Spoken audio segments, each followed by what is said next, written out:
All right, so the final part of this review sheet, we have nuclear equations, half-lives, and periodic table. So remember, nuclear equations, we have alpha, beta, gamma, decay. Alpha is your fish, also 4/2 helium. Beta is your B, or 0/-1 electron. Gamma is dead fish, 0/0 gamma. These are the three main types of decay that you need to know. Alpha is the least penetrating, all the way down to gamma, which is the most penetrating. Now, if we want to write our own nuclear equations, so uranium-235 undergoes an alpha decay. Well, the first thing we have to do is we have to look up the atomic number for uranium. So I look on the periodic table, and it's 92. And if it's decaying by an alpha decay, that means it's spitting off an alpha particle. And then I need to figure out whatever's left. And remember, the top numbers need to add up to be the same on both sides. So this has to be 231, and this has to be 90, because 90 plus 2 is 92, 231 plus 4 is 235. And then I look on the periodic table, and that is thorium. Now, lanthanum-144, lanthanum is La, mass number goes on the top. Atomic number is 57 from the periodic table. It undergoes a beta decay, which means it spits out a beta particle. So I need to figure out what the missing thing is. So 144 plus 0 is 144. 58 minus 1 is 57. I look on the periodic table. That is Ce. Now, if you're given the blanks, what you need to do is you just need to fill out the missing numbers that are there. So 14 on the top on both sides, this has to be a 0. 7 minus 1 is 6. A 0/-1 is an electron or a beta particle. 188 plus 1 is 189 on the top, which means this has to be a 2. 75 plus 1 is 76 on the bottom, which means this has to be a 1. Look on the periodic table. The element that has an atomic number of 1 is hydrogen. That's not writing very nicely. There we go. Okay, the next one, 22/11 plus something going to 22/10. Well, 22 plus 0 is 22. 11 minus 1 is 10. That's got to be an electron as well, or a beta particle. And then the last one is spitting off an alpha particle. So 218 is going to be equal to 214 plus 4. And then at the bottom, 84. What plus 2 is 84? 82. I look up on the periodic table, and that is lead. Okay. Half-lives. So we used the chart to do half-lives. And so I would put a blank chart on your cheat sheet. So you're going to have number of half-lives, you're going to have time, and you're going to have amount. And remember, number of half-lives always start with 0, and time always starts with 0. And then the rest, you're just going to fill out until you get to the number you want.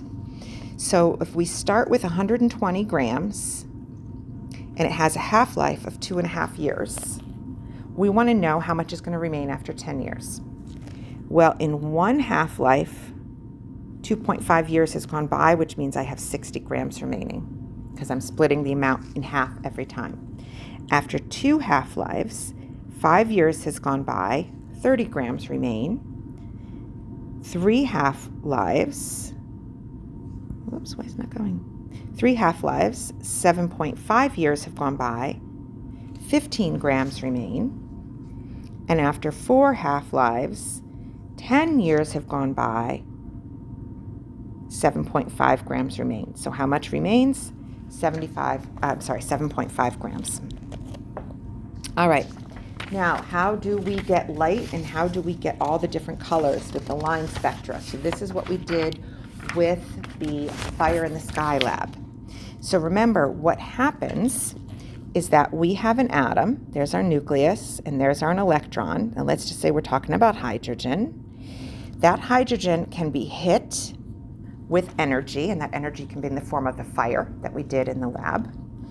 And so that electron, which is at ground state, is going to absorb energy and jump up to a higher energy level. At that point, it's at excited state. Then the electron can't stay there. It's going to fall back down. And when it falls back down, it spits out light or emits light because it's transferming the energy that it absorbed into light. And each color corresponds to a different transition. So one could be that transition, that transition, that transition, that transition. So each color you get corresponds to an electron going from ground state to excited state and then falling back down again. Okay, fission is going to be splitting apart. Think of like a fissure. Fusion is going to be joining together. Think like fusing something. Fusion is what is in the sun. Fission is what is in our factories and our power plants. Okay? The downside of fission is we have nuclear waste, and we do have the possibility of meltdown, but the sun is clean, and if we can get cold fusion on Earth, we could get a nice clean source of energy. And we talked about that in class.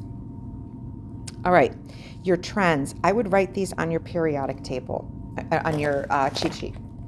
So moving across a period, left to right, the atomic radius decreases because we are adding protons to the nucleus, electrons to the same energy level.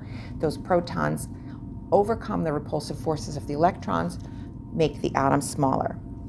Going down a group, the atom gets bigger because we are adding more energy levels. Going across a period, your ionization energy increases, and going down, your ionization energy decreases. And remember, it's going to be the exact opposite of the atomic radius because as the atom gets bigger, it's easier to remove those electrons.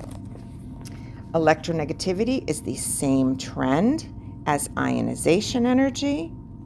For the same reason, a smaller atom, it's easier to add quote-unquote electrons. So it's going to be easy for that atom to attract the electrons to the nucleus. All right, your cations are always smaller than the neutral atom. Your anions are always larger than the neutral atom. Or you're going to be looking at the periodic table, getting the group trend or the period trend. So the larger radius is going to be calcium because it has the calcium 2+ has lost electrons. The larger is O2- because the O2- has gained electrons. Manganese or technetium, the larger is technetium because it's further down. Iridium or platinum, the larger is going to be iridium because it's further to the left. All right, larger ionization energy, you just follow the trend. Now, what I do is I flip it in my mind and I say a larger ionization energy is the smaller atom, and then I really only need to keep track of one trend. So you find whether or not they're in the same group or same period, and the answers are going to be strontium, aluminum, bromine. Okay. Electronegativity. Again, you're just going to follow your trends. And again, I try and relate it to atomic radius. So the larger electronegativity is the smaller atom, and that is going to be strontium, aluminum, and iodine, because remember, argon doesn't have an electronegativity because it doesn't bond. All right, elements in the same group have similar properties because they have the same number of valence electrons, which means they also end in the same electron configuration. They have the same number of unpaired electrons. They have the same number of valence electrons, which means they react in the same way. The modern periodic table is arranged by atomic number. That is the main organizational principle.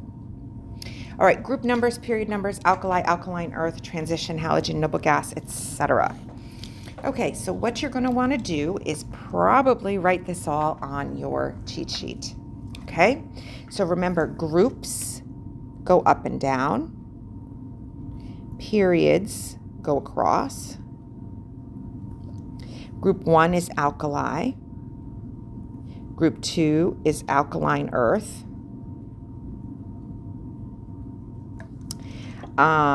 Transition is this middle section here. Halogens are here on group 17. Your noble gases are group 18. Rare earth are down here, also called inner transition. We have this staircase line. Metals go this way. Non-metals go this way. And then the metalloids border the line. This is the S block. This is the P block. This is the D block.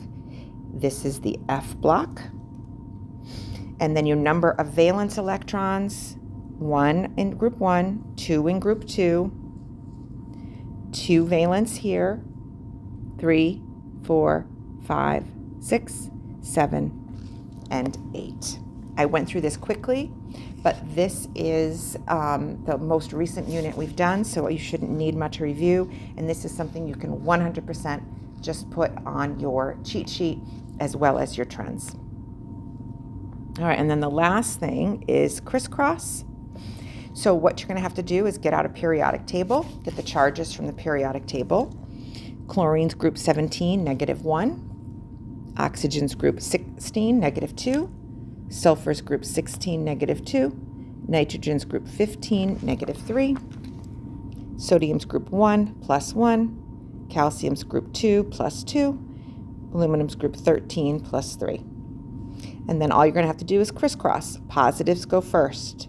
So Na plus Cl minus, charges are the same. Drop charges, push it together. It's a 1-to-1 ratio. Ca and Cl minus.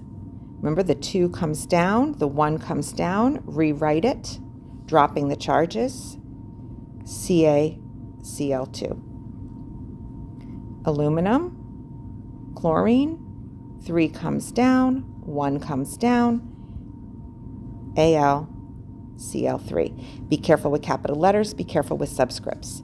So I'm just going to write the answers: Na2O, Na2S, Na3N. Remember, I'm putting the positive first. CaO, CaS, Ca3N2, Al2O3, Al2S3, and Aln. Good luck on your midterm.